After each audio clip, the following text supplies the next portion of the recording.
yards back when we mark short at the 47-yard line. The gain is 7. And it is third down for the Alouettes. It just demonstrates to you how big that first down play was.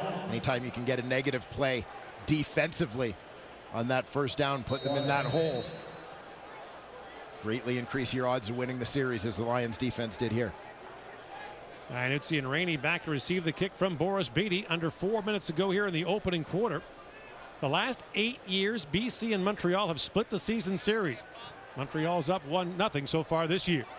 And the high kick sends Rainey back inside the 10-yard line, and Rainey fights for yardage, gets up to the 18. So once again, the Lions are hemmed in deep, but they have the lead. 3-0 is your score with 3:34 to go here, and Travis Lulay going back to work for the Lions.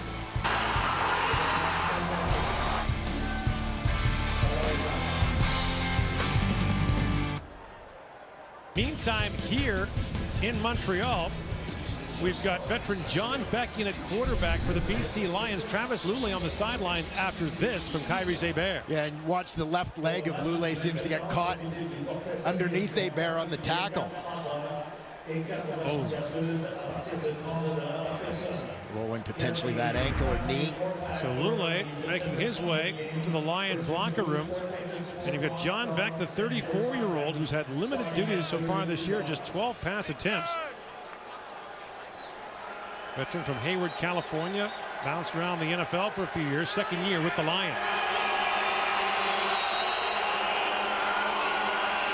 Back up and throwing on first down, fires up the sidelines, and the pass is caught there by Hawkins. Hawkins out across the 25-yard line, marked out at the 27 for a gain of 7. Well, we've talked at length this year about Travis Lulay not just coming back from injury, but also about settling into a new offense this season. Not a whole lot different for John Beck, who missed much of training camp due to illness before he was eventually added to the roster. Saw his first actual action of the season on offense, throwing the football a couple weeks ago against the Hamilton Tiger Cats. As you mentioned, going 7 of 12 for that in that ball game in relief of Travis Lulay. Second and short now. The backfield empty for Beck. Three-man rush. Beck throws, and the pass is incomplete for Austin Colley. It'll bring up third down for the Lions. BYU connection unable to hook up on that one, forcing the punt situation. I mentioned that Beck is in his second year with the BC Lions. Last year attempted 41 passes, threw 5 touchdowns, no interceptions in limited duty for BC. Richie Leon sends Logan back to his 25-yard line to receive this kick. And here comes Logan again, the former Lions off and running. Gets outside and pushes across the 40-yard line. Up to the 41, a 15-yard return of a booming 58-yard punt by Richie Leon. Steph Logan certainly motivated to play against his former team. Big game against them a couple weeks ago. Looks like he's got that spark again tonight. BC Lion team that released him during the offseason. Called that a bitter disappointment in Tim Brown, both released by the Lions. Brown picked up by the Calgary Stampeders almost right away. So Marsh goes back to work now.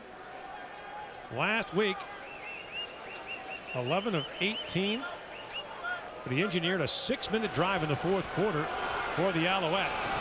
And flags are down, 2 of them down, as Marsh one-hops that pass. And slow to get up is Jeff Parrott, the right tackle. 9-year veteran from Lethbridge, who played his college football at Tulsa. Parrott, a perennial CFL All-Star. Parrott was locked up with David Menard. Holding. Montreal number 58. Penalties declined. Second down. We'll take a look at the holding call on the inside. That's on the center, Luc Brodeur-Jourdain.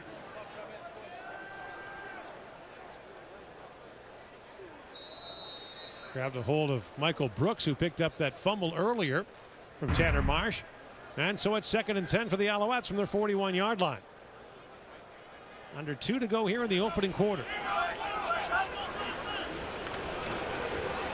Marsh under pressure, throws, and is intercepted.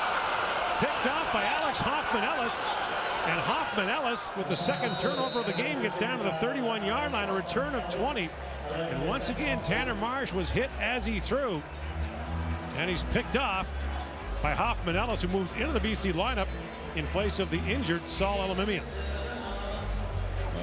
That was Menard again, part of that D-line rotation, former University of Montreal Carabin. He's going to come from the right side of your screen, around the horn. A little hand slap on Parrott to get in the way, impacting that throw, and Hoffman-Ellis, the beneficiary on that one.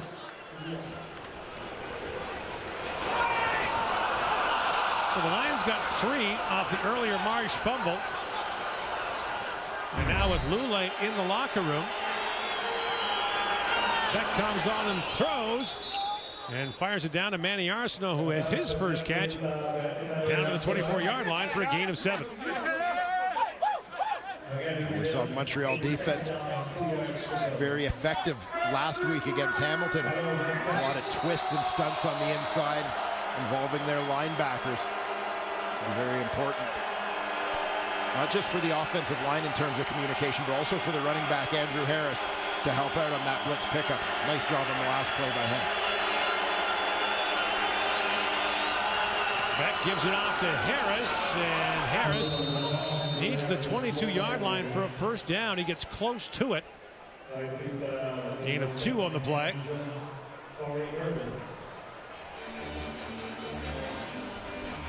Alan Michael Cash among those in to make the stop for the Alouettes. And it will be a first down for the BC Lions. The Lions mix things up a little bit personnel-wise on the previous 2 plays, getting the fullback Rolly Limbala involved, going to a 2-back set. Now back to the traditional 5-receiver look. Should be the final play of the opening quarter. Here comes the blitz. Beck fires it up to Harris. He's got some room. Andrew Harris, though, wrapped up by Chip Cox. A flag, though, comes down on the tackle as Harris gets down to the 20-yard line. Just a gain of 2, but we'll see what the flag is about. Cox had hold of the face mask or maybe a horse collar tackle. And looks like it's the horse collar. Yeah, it looked like that flag went up right about the time he put that right hand on the back of the jersey.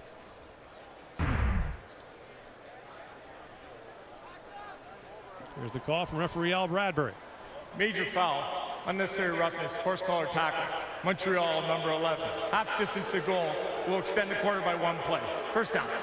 So it's the horse collar tackle against Cox. The Alouettes lead the league in defensive penalties this season. There's Noel Thorpe, their defensive coordinator. So now the Lions are set up at the 10-yard line, first down.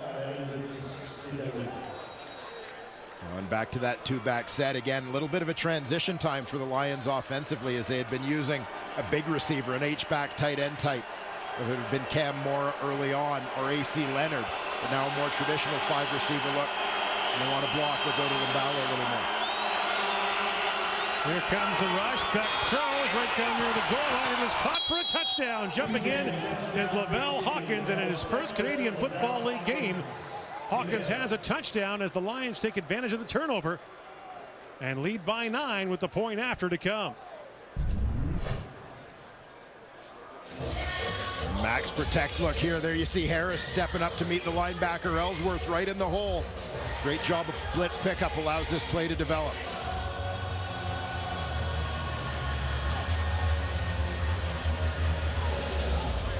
Hawkins, we mentioned, broke his arm in training camp.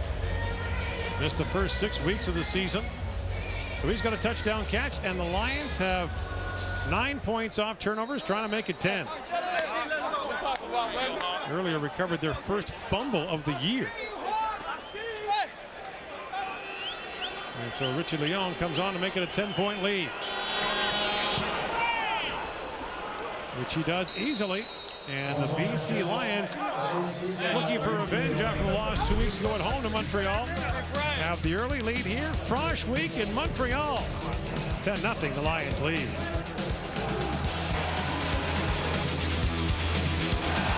To the opening 15 minutes, and for the Alouettes, just 44 total yards, but the number that really stands out, 2 turnovers by Montreal, a Tanner Marsh fumble, then an interception, and 10 points for the BC Lions off those 2 turnovers. So Lavelle Hawkins comes into the lineup. You mentioned for BC, a different look for them. Scores a touchdown in his first game. Yeah, and you've got some things playing out for both teams here. Hawkins put in the lineup to be a playmaker, making a play. And as for Tanner Marsh, in the lineup essentially to manage the ball game, not to win it by himself. Part of managing it means taking care of that football. Marsh with a couple of turnovers early, and the Lions have made them pay. So John Beck, by the way, at quarterback for BC, has now thrown 7 touchdown passes in the CFL and no interceptions. So if you're wondering why you've got a 34-year-old backup, that's the reason. By the way, the report from John Liu on the sidelines, Travis Lulay has some ice on his knee, but is probable to return. Logan on the kickoff return from his 15-yard line. Gets out to the 30, and now after their defense won them the game the last 2 weeks in BC and in Hamilton, Montreal needs to get this offense going, Dwayne. Well, they sure do, and you've got to believe it's going to continue to rely on that ground game. We saw the numbers for the first quarter, 32 out of their 44 yards of offense so far coming along the ground. We'll mix it up. We know the 3 different running backs will carry the football. Hamilton game last week with Terrell Sutton out of the lineup. They actually got the receivers, particularly Sam Jaguar, involved a lot in that ground game as well to attack different gaps, different points on the field. Montreal only went 2 and out 3 times in that game in Hamilton. First down now from the 30-yard line. And here's Sutton around the left side. Terrell Sutton with some room to run. Turns his man around and keeps going. And Terrell Sutton busts into BC territory and finally goes out of bounds at the 32-yard line for a pickup of 47 yards. And this is a nice job giving the big boys a little bit of credit. Christian Matt, the left guard, is going to get out of there and pull. He's the lead blocker. He's got to get his man out of the way. Josh Burke comes down on the inside linebacker, Big Hill. What a move on the safety, Eric Fraser. Turned him inside out. So Sutton with 85 yards rushing already. We mentioned that 2 weeks ago, the Alouettes rushed for 251 yards as a team against the Lions. Try it again. And this time the carry goes to Alex Charette, the wide receiver. And we saw, as you mentioned, elements of this last week against Hamilton. Yeah, but Terrell Sutton was the big story against the Lions a couple weeks ago. 18 touches, 154 yards, most of that coming along the ground. That 23-13 Montreal Alouettes victory back on August 20th. Sutton takes a breather on the sidelines as Marsh goes straight ahead for a first down on short yardage. You mentioned the problem that BC's had with generating big plays. One of the problems the Lions have had as well is surrendering the big play. They've allowed 27 big plays from their defense. That's the most in the CFL. Yeah, and we see a little bit of tinkering happening with that defensive lineup this week, as we mentioned, trying to match up with Montreal. Minter in for Rowe on that D-line. Eric Fraser in on the back end at safety. Stephen Clark in for Cord Parks, the wide side corner position as well. So Jeff Tedford's still working, trying to find the right combination defensively to try and tighten things up a little bit. Set up first down now with the Alouettes at the BC 22-yard line. And the first down carry goes to Brandon Rutley. And Rutley stacked up there by Menard, among others, for a gain of maybe a yard. Rutley, a former Hamilton Ticat. The Alouettes have had a revolving door running back over the last few years. There's so much stability here in Montreal for so long at the quarterback and running back position. You kind of took it for granted. Not anymore. No, you've seen a lot of different faces, including Chris Rainey, who we're seeing with the Lions tonight. Spent a little bit of time with the Alouettes last year, but they like the combination they've got going right now with Rutley and Sutton, both guys producing well. Second and long. Marsh throws to the wide side. Caught, but Charette is buried right away on the play defensively. As once again, Josh Johnson makes the stop. It's a 4-yard gain, but it's 3rd and 5 for the Alouettes. And that one serves as a reminder again of how wide the Canadian field is.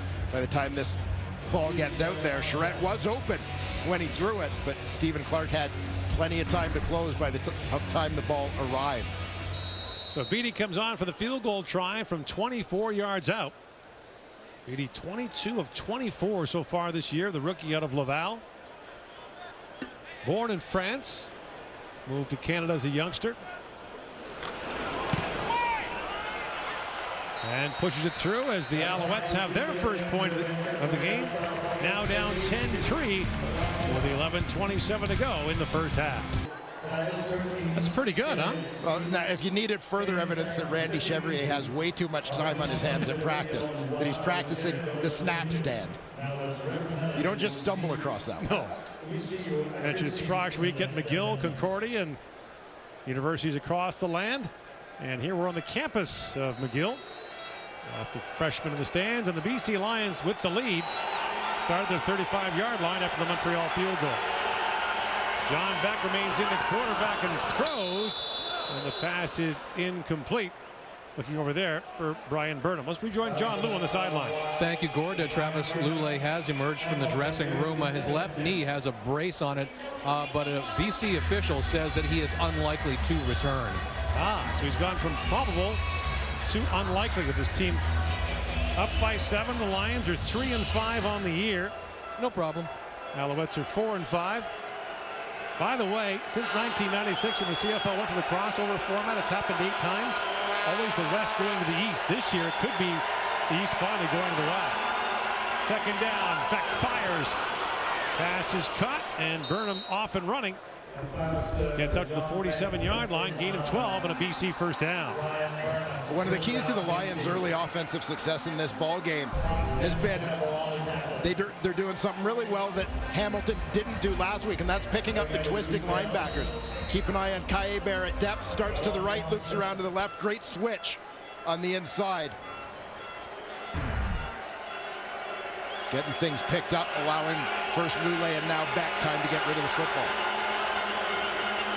Now back to the ground on first down. Andrew Harris finds his way out close to midfield, and a gain of 7. And a good sign from a BC Lions perspective to see Andrew Harris off to a good start here tonight as well. You saw the numbers from the last time these two teams met.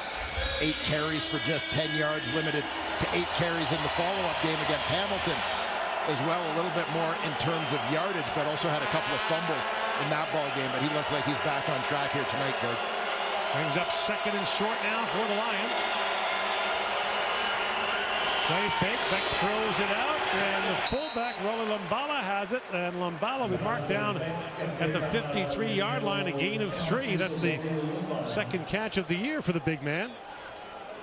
Dwayne Ford's eyes light up when the fullback gets the ball. Always like to see my guys get a little bit of action. The crossing action from the backfield and get Lumbala out to the flat. You know, not that long ago, Dwayne, it looked like the fullback was kind of going the way of the dinosaur in the CFL. A lot of teams didn't have one. It's come back, though, in a big way. Well, yeah, I mean, you're seeing so much more situational football as rosters have become bigger, that you've got guys that, you know, let's glorify the fullback a little bit. We're going to call them specialists. Okay. Now, so Rolly Lumbala, he's a specialist. Are you saying blocking and short yardage? Are you saying fullbacks are like kickers now? Is that what because you never would have said that. You would not have accepted that in the past. So Lumbala marked inches short of a BC first down. Jeff Tedford, you mentioned the start of the year, kind of brought back a real throwback look with almost a tight end alignment. AC Leonard and others lining up as tight ends, but that's gone away as you see Harry Jones, the offensive coordinator, on the right. Yeah, looking to spread the field out a little bit more than that scheme allowed them to do. Jonathan Jennings comes on for the short yardage play. No. He got tied up right away by Winston Venable. He only needed a couple of inches. We'll see where they mark him, but Venable got to the quarterback, Jonathan Jennings, very early, and third down gambles have not been the automatic this year. They have been in years past. Let's keep an eye down the line of scrimmage here. Jennings met immediately, and well, they mark him outside the 53-yard line. And no. The Alouettes turn the Lions away on 3rd and inches and get their first turnover of the game on downs. So the Alouettes down by 7 once again, rely on their defense. Winston Venable, the son of the former Expo Max, for the big play for Montreal. So short yardage play, everybody at the line of scrimmage has to cancel out their blocker. That leaves Venable locked in on the quarterback. As the quarterback slides to a gap to his left, Venable mirrors him, meets him in that hole, and hangs on till a little bit of help can come. Marco Briette supplies the assistance as they drive him back to create that turnover on downs. Last year's CFL teams were 80% on 3rd and 1. This year, under 67% now. Marsh gives it off to Sutton on the first down carry. And Zach Minter jumps on his back. Adam Bighill to make the stop as well. And the gain is maybe 2. Why would that be, Dwayne, that 3rd and a yard is less automatic than it used to be? Well, we'll give defenses a little bit of an edge right now in terms of just some of the schemes they're using, things that are a little bit different in terms of their movement, their alignment, and so on. But as we know, things tend to go in waves back and forth in the Canadian Football League. Punch, counter punch kind of mentality in terms of that chess game. 2nd and long, Marsh back and throwing, and the pass is caught by Fred Stamps. And Stamps has a first down at the BC 38-yard line. The gain is 17. Fred Stamps is going to use the waggle here. It's he and Nick Lewis out to the short side of the field. Press to the inside, breakout. Perfectly timed throw from Tanner Marsh. Ronnie Yell there on the coverage. Marsh did well to stand in there with a couple of big bodies. Rakeem Cato, the starting quarterback for Montreal last week, is back at home in Florida, attending to a family matter, and will stay there through the Alouettes bye week. And now the give to Sutton, but nothing doing there. Brooks is there to make the stop, along with Minter. The loss is 2. Well, they gave a little bit of a bootleg look there with S.J. Green motioning across the formation, showing